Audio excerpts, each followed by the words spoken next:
So we are speaking with Khyentse Norbu, the movie director and writing of Pig Crossing. But as a hobby, you are also quite a big Buddhist guru. So why would a guru spend so much time and effort making movies? You know, guru is such a dirty language these days.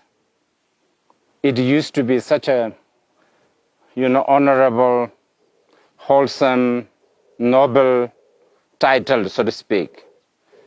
Wow, now there's not only it's dirty, it's become so, I don't know, materialistic.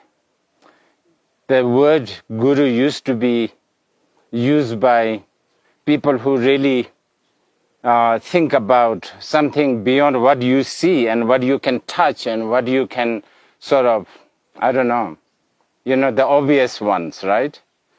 The word guru used to be people who really think about things that are not obvious, things that are, beyond our sort of conventional assessment, conventional thinking.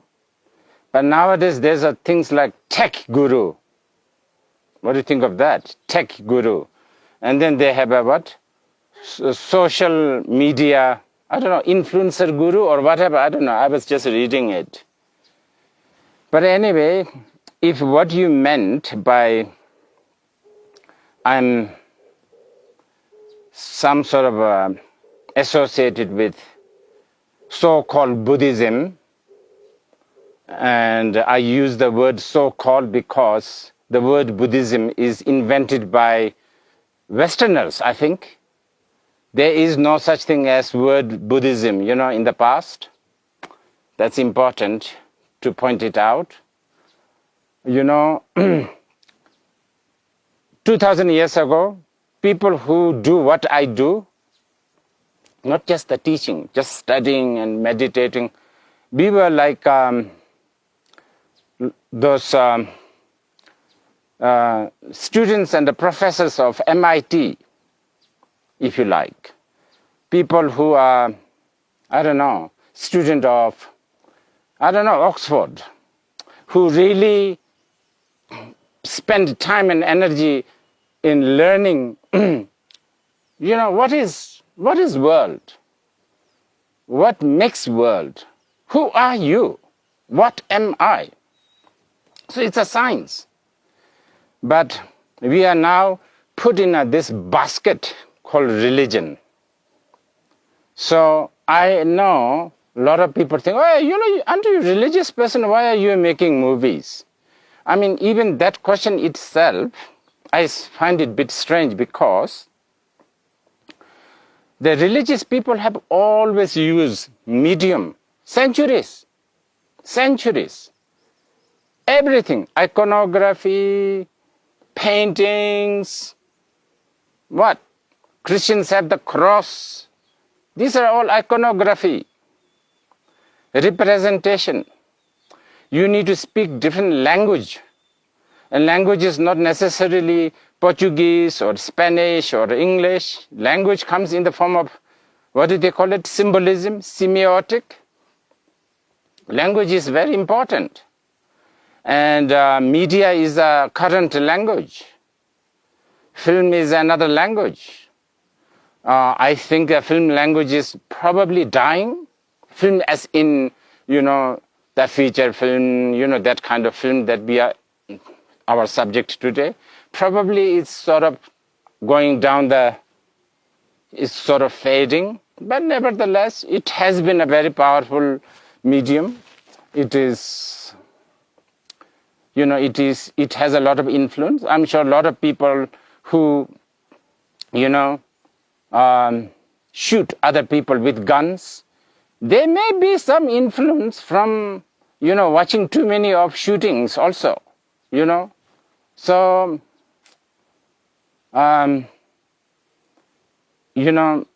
religious, scientists, physicists, mathematicians, I think we should all feel free and be creative in using whatever the medium we can get. Thank you so much. Yeah, it's such a deep impact. I watched the movie, and I mean, I've been receiving or hearing some teachings, about what happens after we die. But the way we can experience it there is different. It's more profound or more lively than what we would usually hear, by just a talk and a language. So it really passes. And Rinpoche, why did you make a movie of someone who dies? Well, why? Your question is why I made? Well, that's a very big question. Sometimes the filmmakers, like all the artists, have challenges, right? And the challenges, I'm sure you know this very well. I mean, even just to speak, just even talking to you has some challenge. There's a thing that I really want to tell you, but then I have to also make it so that it is understandable by you, who come from a different culture, different background, different upbringing, different whatever, you understand? And that is the fundamental challenge of everything. Communication. You want to communicate something because you are passionate about it, because you really think that's interesting, you think that's really special, and you want to tell this to other people, but the other people are totally, they don't know whatever you are thinking. I wish maybe I should not, that they can print out all the thoughts that's going on in my head. You understand? And then with a sound effect and everything, show it to people, but maybe better not. Anyway, the fundamental problem with the communication is always this. The communicator have a certain wish, passion, interest. You can say, I have an interest in, generally as a Buddhist, I have an interest, passion for the Buddhist teachings. And also I'm somewhat expected to talk about it. But the mass, the people who are listening, they come from a different background. I need to articulate this. I need to sort of make it. Also, stuff like, if I want to tell you something, I need to get your attention, right? I really need to get your attention. In order to get that attention, I need to tell you something that is interesting. Probably, that's my guess. It's interesting for you. And then I insert whatever I'm trying to tell you in there. That's the only way. And I guess that's why every medium works. Now, I have, as a Buddhist, I guess, and as a Himalayan people, I like, and not just that, I generally like strange subjects, like I personally like stories or books, podcasts that really talks about things that are different, little bit different, not always the same stuff. But this is a challenge because people are used to same stuff, and I need to bow down to that also. But I, as a storyteller, I also need to push my own story there too. So yes, concept of death, life, after death, obviously is a very big study in Buddhism, and therefore it's a very prominent culture in the Himalayas. And it has always been very interesting for me that the very idea of death is somewhat understood by different people, different region, different culture in a different way. I think for a lot of people, death is it. That's the end. Blank. No more. But for a lot of people, grow up in a culture, death is not really considered like that. This is not an end. In fact, it's just another beginning. And I'm not even putting it in a very poetic way. It's like I'm sitting here early morning, and it's like way past death of last night. It's a continuation. You understand? So there are culture who really talks about, who really grow up with this kind of thing, this kind of culture. And, probably this is just personally me. I feel that, that need to be told and that need to be understood by people. That is one way of looking at life and death, and this need to be at least presented to people who really want to know, such as perhaps like you. Otherwise, the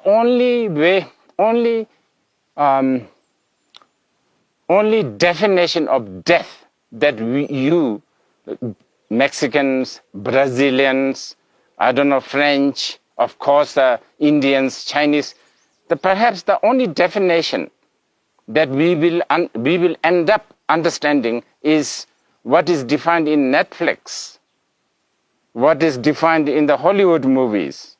And that is such a deprivation. That's a really big deprivation. I love that, Rinpoche, and I have a follow-up question. But okay. Before that, where are you? Well, I know where you are. You are in my favorite place on earth. When they told me we were going to do the interview from there, I booked another trip to Butan. I'm in my living room. In the room? I'm in my living room. Yeah. What do you mean? You mean like behind me? Yeah, like behind you. Oh, you didn't know? That's a CGI, like artificial intelligence. Bhutan has such a really very, very advanced film industry. You didn't know? That's why, I had such a amazing, young people who really, they were really good. This, just last night they created. It looks totally natural and real. Actually, this will be more and more natural than the other one. The real, so-called real one. A ver, move your arms, Rinpoche. I think you're really in Tiger's Nest. Yeah, it's so good. There won't be any distortion. Okay. So you were saying, no, like it would be very sad that we just keep like the understanding and the ideas of what's dead based on Hollywood, Netflix, and these mainstream ideas. So you promoted this film as the most rejected movie ever, no? How does it feel to be rejected by all these film festivals? And I watched a movie and I found it so amazing. I really got hooked by it. And I'm not so good watching movies, but this one really hooked me. So why do you think it was rejected by this mainstream industry? Well,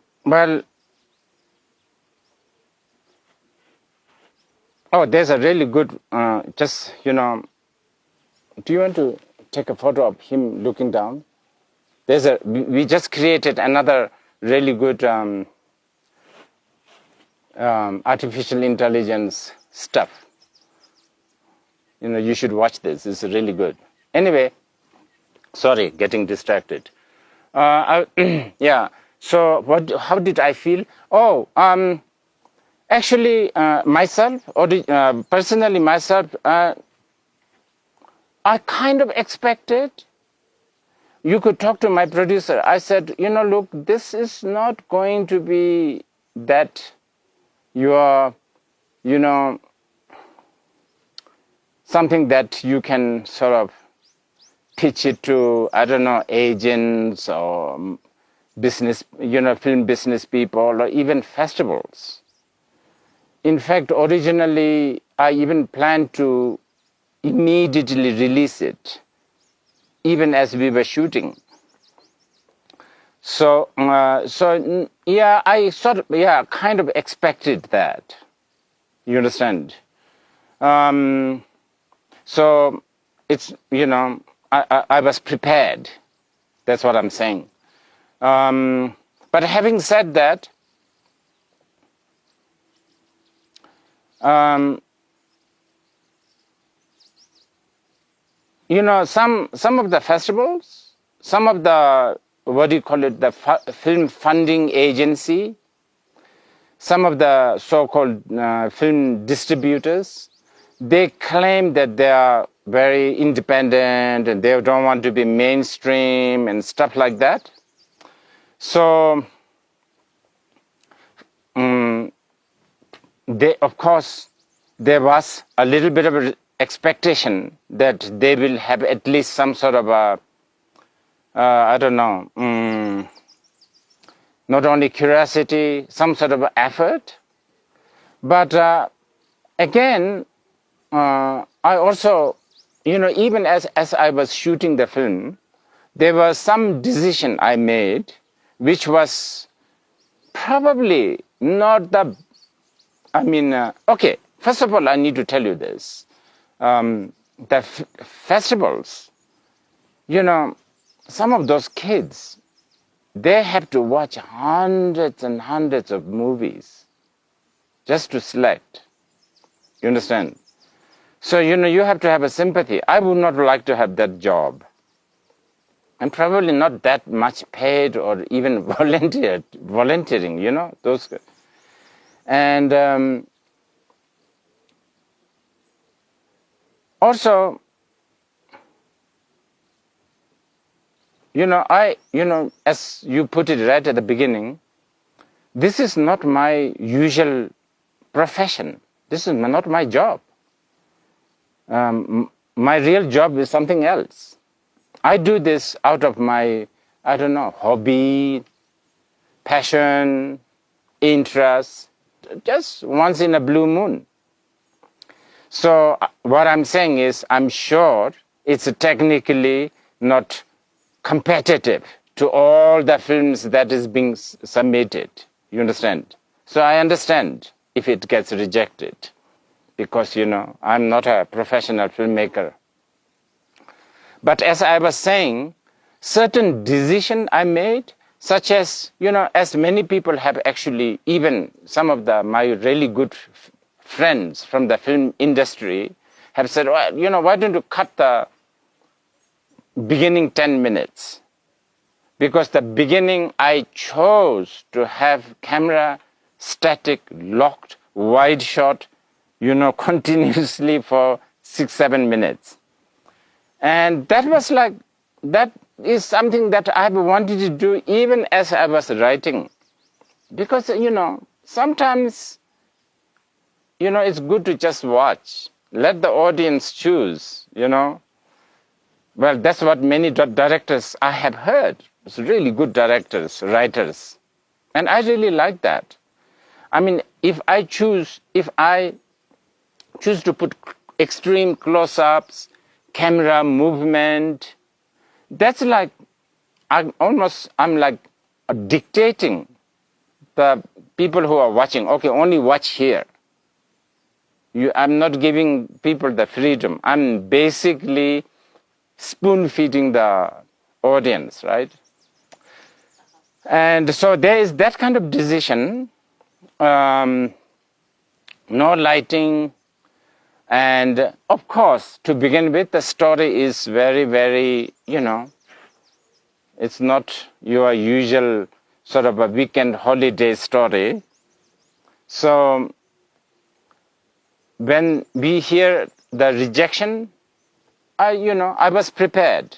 But I think we also, I think we need to know, in our life, I've noticed, lobbyist is very important. I'm sure even people who like to see you, they need to know somebody who knows you, right? Who will introduce you, of course. That's how it works. You know, people want to see you and, oh, I know her, and then, you know, this happened to be your friend, and your friend trying to sort of pitch, advocate this person's wish to see you. So in our life, everything is like this. And we have, you know, sort of, we never really worked hard on trying to get, what do you call it, lobbyists. Then also the lobbyists, you know, I totally understand, you know, they have, you know, things cost, and they need to, you know, recover whatever they are spending, you know, money, energy, time. And probably the moment they saw the 6 minutes in the beginning, they said, oh, no, this is not going to do it. So no agents, no lobbyists. My lobbyists are my audience. You know, people who watched it, you know, if they can lobby it to their friends, that's the lobbyist that I'm counting on. And I think I have to say, I've been very happy. It has been quite an amazing, achievement, because we haven't put any, effort in marketing or whatever, very, just on a very personal level. But I think the result is quite an astounding, really good. So that is actually, personally for me, it is an achievement. Also encouragement. In fact, because of that, I have some other stories. I thought, oh, maybe I can do this, you know? Just go out there with your camera and do it, with your phone and do it. You know, so that's an encouragement. So I really should thank those audience who watched, because we live streamed twice, and there's been such an encouragement from them. So I want to take this opportunity to thank everyone. Oh, that's so amazing, Rinpoche, and it's so inspiring also, because so many times we want to be accepted, we want the mainstream things to recognize us, and we think that's the only way to give our message or to, yeah. So it's so encouraging to see you when you were like the most rejected film. I'm like, that's just so brilliant, you know, and how to turn it around and manage to reach people and give the message, but without having to fit in the special box to be able to do it. And Rinpoche, so many people think Buddhists are negative and pessimistic because they think of death and they think of impermanence. So how does thinking about death helps our life right now while we are alive? How we can see it in a positive way or a useful way? Well, you know, I understand people will think, but you know, truth is always, many times the truth is bitter. The truth. And I guess Buddhism, the core of the Buddhism, the ingredient of the Buddhism is really talking about the truth. Buddhism doesn't have a room for, like, hey, everything's going to be all right. No, it's not going to be all right. But that doesn't mean that things are always going to be doomed and, like bad forever, because it's impermanent.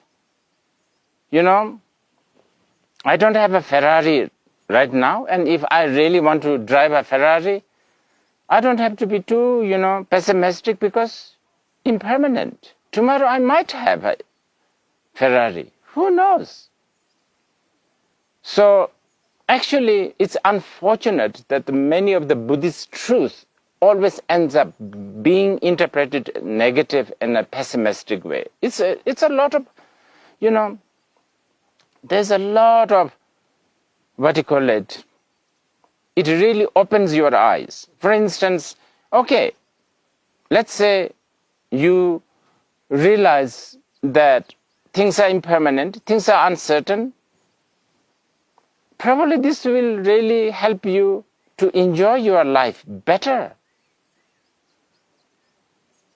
If you realize that your family is not going to be there forever, this is it. Let's just enjoy everything what we have. So, but I understand. Words like impermanence may be not a nice thing to hear during the birthday celebration, even though, ironically, very birthday is something to do with you getting old, right? But impermanence, the Buddhists talk about, past is gone. Future hasn't yet here. All you have is this very moment. Well, actually, that's not that pessimistic, is it? That's not that bitter, but a lot of people like to plan the future. They enjoy it. A lot of people like to brood about the past. Well, maybe they should try to not do that and talk and contemplate and invest more time and energy and money and education and everything on now, the fact of uncertainty, the fact that everything is just your opinion, everything is just your projection. Those things could be helpful.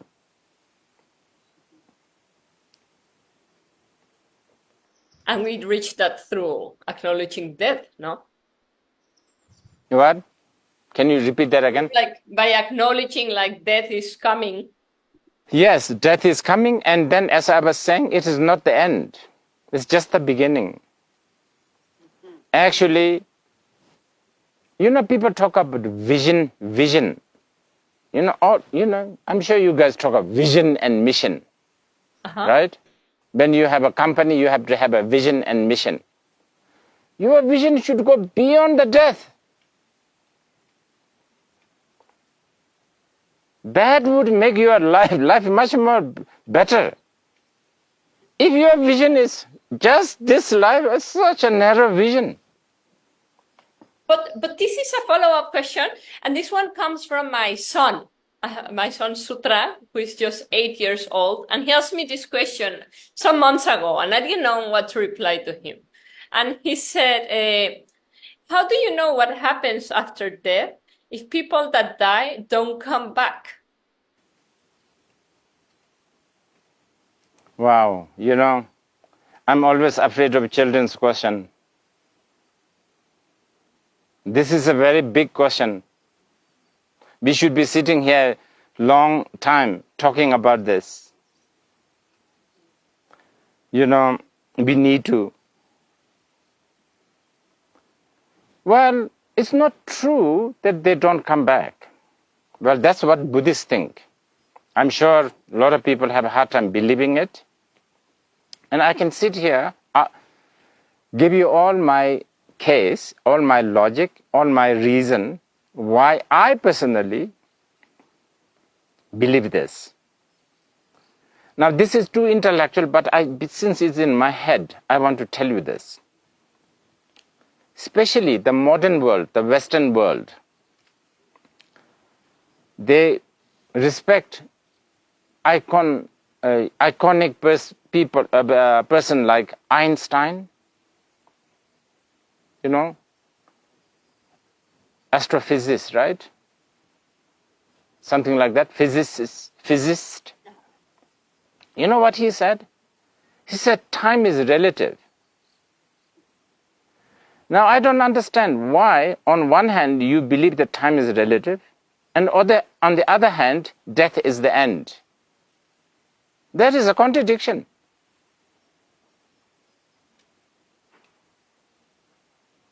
If you believe in an ultimate end, then it's no more relative. You know? So, ask your son few questions. If he can answer me this, I will continue, because I can't answer this big, profound question of your son like in one go. I can only answer this through classic Buddhist argument or analogy. Ask your son, if a mummy is chewing chocolate, does he like chocolate, by the way? He likes ice cream. That would be Ice cream, okay. If mummy is licking ice cream, and he really have a water in his mouth, right? Even though ice cream is not in his mouth, but he still feels it. That's why he has a saliva in his mouth. How did that happen? Then ask question, if you lit one candle, use one candle, and then you light another candle, whether the first fire went to the next fire, are they two separate fire or are they one fire? Okay? But this is a bit too, but they're so amazing, these kids, they think in a very, very uncorrupted way. When I'm talking to you, you are hearing something, and you imagine you understand something. And my word that you hear, is it the same word that you are hearing? The same word that comes from my mouth? And is it exactly the same word that is going in your ear and the mind? Ask these. That's how the so-called, the word reincarnation, English word reincarnation is not doing the justice of the actual Buddhist word. But anyway, for now, that's how the death, after death, birth, life in general works. Yesterday's me and today's me are the same? No. Are they different? No. But it's a continuation. But this is a very big subject, and I'm amazed your son asked this. Oh. Thank you, Rinpoche.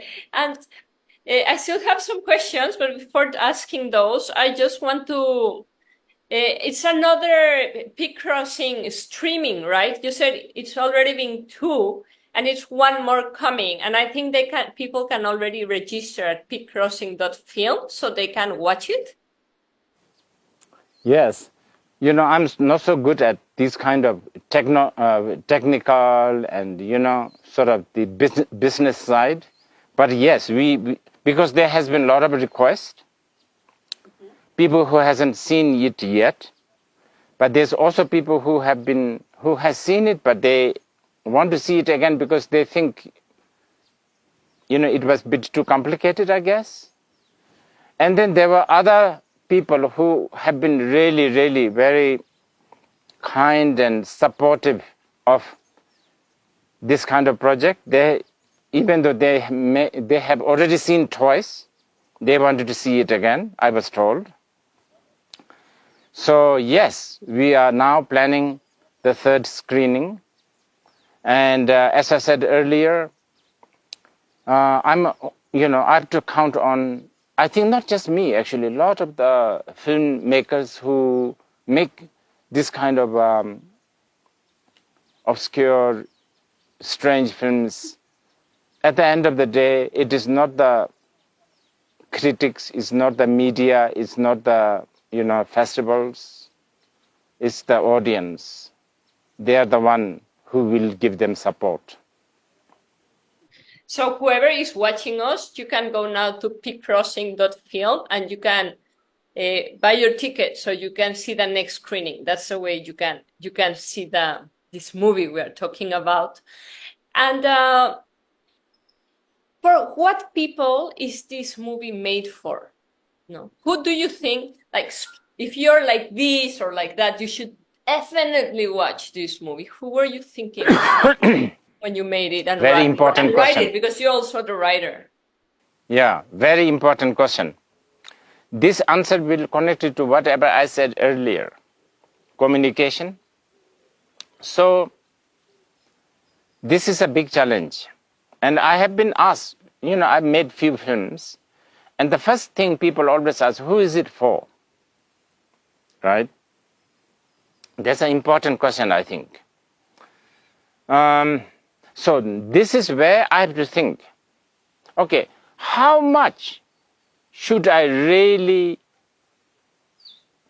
push myself to present what is in my head? You understand? Really, let's say 90% of whatever I'm thinking, I want to push. That means audience is narrow. Very narrow, very, very narrow. You understand?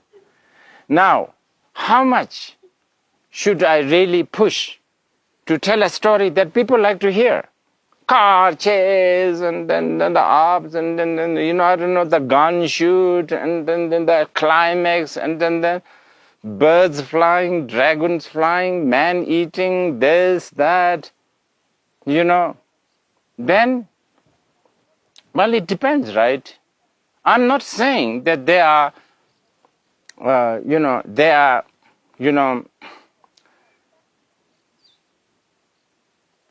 I'm not really being negative, actually.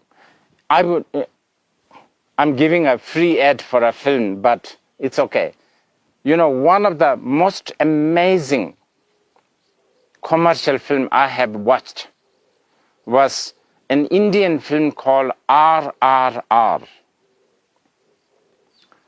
I think that is, like, the writers, the makers, they really knew. They know what people want to hear and what people want to watch. And they do it so, so well. I don't have that kind of talent. And mind you, I don't have that kind of also wish so much. I have so much things in my head. I want you to tell that. I wish that I can tell only that. But, that means, taking a lot of risk. That means a lot of rejection, not just from the festivals, but even from the audience. Okay. And do you think, Rebecca, watching this movie could help us in our spiritual path? Is this movie? Yeah. Well, I can't promise that one. I hope so. Uh-huh. But that's very subjective. That's really subjective.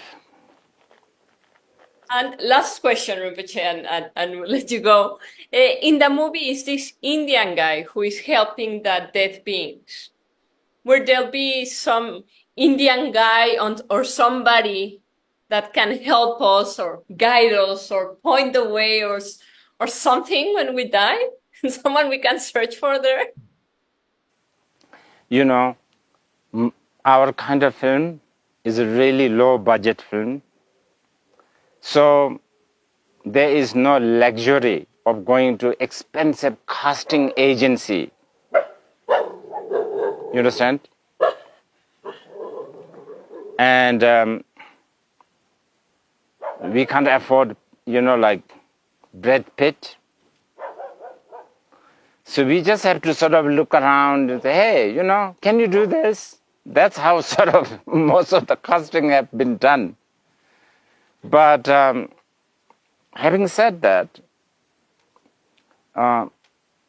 these people were also very dedicated, and that's something I really, really cherish.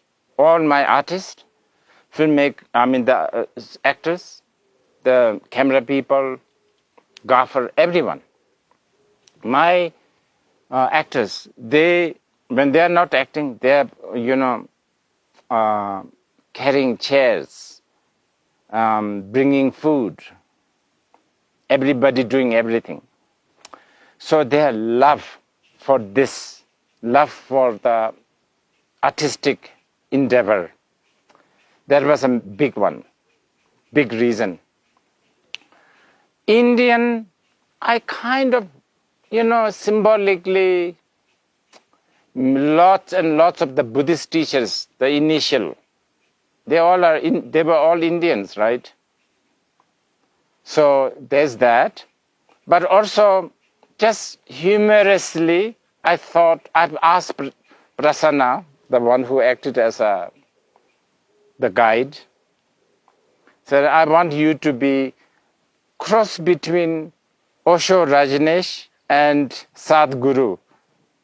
And I must say, he did quite okay. But will somebody like that be when we die? Can we search for someone? Oh, that, who knows? Different people will have a different guide. It could be just a dead leaf falling from the tree.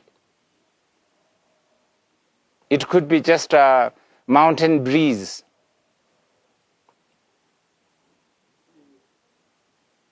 And Rinpoche, can you tell us what's your favorite recent film? Okay. I really liked Killer of the Flower Moon, Martin Scorsese, right? So good. I think that's a really, that's a difficult film to make. And I thought, wow, that's a really good one. And it's an important film, especially for the Americans to watch. Okay? But there's one film I really want to mention. And this is also really a filmmaker trying to support another filmmaker of this kind. And that film is, I hope I'm pronouncing right, Kaili Blue. Kaili and then Blue. It's a Chinese filmmaker, Bin Gan or something. Oh, it's a fantastic film. It is like really, really, wow. That is one of my favorite recent ones. It's so nice. It's so kind of, I don't know, it's so encouraging to bump into this kind of film once in a while, to know that there's this kind of filmmaker who still try to do this kind of film. It's really good. You should watch it. You should watch it tonight. Okay, What time is it there? I will search for it, definitely. And Okay. And just a reminder, people can go to peakcrossing.film. It's open now. You can go there, get your tickets for the next screening. And thank you so much for connecting all the way from up there. I'm sure it was not easy to get connection and everything. What do you mean? The connection is so good. Yeah, well, It's in my living room. Fiber optic. I really want to go there again very soon, Rinpoche. Oh, we will send it to you. You can download it. Okay. It's a software. You can have it with a sound. You don't have to have sound. You can have dogs barking. All of that. What about David getting tired of climbing to get up there? Okay. Thank you, Rinpoche. Please come to Mexico soon. Let's do a Of screening course. here. Of course. Those mariachi, I need a dose of that very soon.